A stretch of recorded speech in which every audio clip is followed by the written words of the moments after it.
Minden nap csak azt lesem, milyen boríték jött nekem.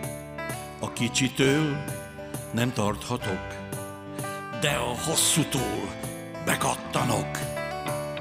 Mert itt van újra a sárga csekközön, a sárga csekközön, a sárga csekközön.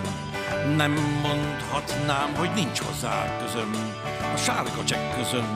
A postás nem köszön. Ládikám rég fullon áll, szétveti a sok számla már.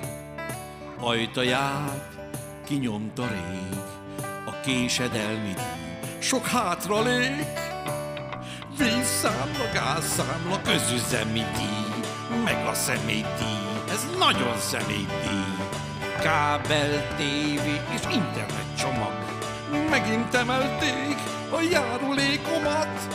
A villany, a leasing, a mobil számladíj, a törlesztési díj, már feszül benn az íj.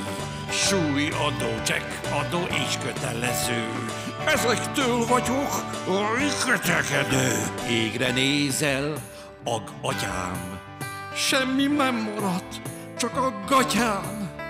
Postaládád tömve vár, sok hosszú boríték kikondikál. Itt van újra a sárga csekközön, a sárga csekközön, a sárga csekközön. Nem mondhatnám, hogy nincs hozzá közöm, a sárga csekközön, a postás nem közöm. Sorsom az, mi lenne más, sárga csekk után a futkosás.